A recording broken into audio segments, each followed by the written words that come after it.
La dernière promotion qui a fini en 2023, ils sont tous rentrés sur le marché du travail.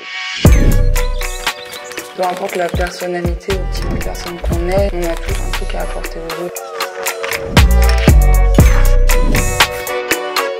Bonjour Pascal, vous êtes responsable pédagogique de la licence professionnelle biologie analytique expérimentale parcours microbiologie. Est-ce que vous pouvez présenter la formation? Alors, la formation, c'est de la microbiologie pour renforcer les connaissances que les jeunes ont déjà quand ils arrivent en formation. Les appliquer dans tous les domaines, on peut faire de la microbiologie. Si tu devais donner un conseil pour réussir cette formation, lequel serait-il? Anticiper pour pas se retrouver débordé à la fin. Et peu importe la personnalité ou le type de personne qu'on est, on a tous un truc à apporter aux autres dans ce genre de formation. Et on évolue aussi grâce à ça. Moi, j'ai fait un BTS analyse de biologie médicale. Et le seul truc que j'avais pas fait, c'était de la microbio. Oui, c'est ce qui m'intéressait le plus, donc du coup, je voulais vraiment continuer là-dedans et essayer d'approfondir ça.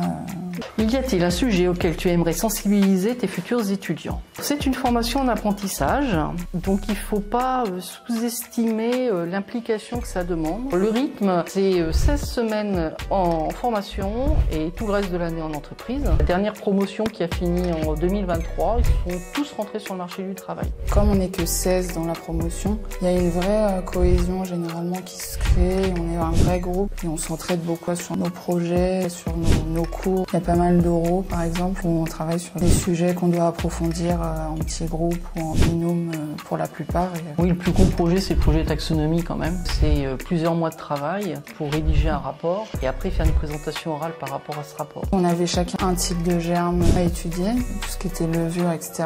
Et le but c'était d'arriver à voir un peu dans quel domaine on retrouvait telle ou telle levure, tout ce qui est avantages, inconvénients. Juste là, il y avait aussi une partie vraiment description. Justement, l'apprentissage m'a aidé à prendre plus confiance en ce que je faisais. Ça apporte beaucoup aussi.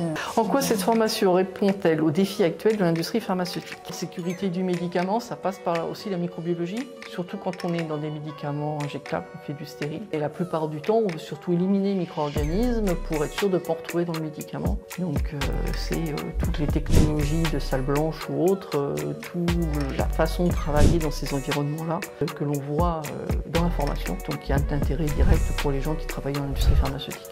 Alors, citez au moins 3 métiers auxquels pourront prétendre les futurs diplômés. Le poste est un poste de technicien. Il y a autant de microbiologie différentes que de grands secteurs d'activité différents. Alors, quelles sont les qualités importantes à avoir pour faire cette formation? D'être organisé déjà, au niveau relationnel, arriver à travailler en équipe.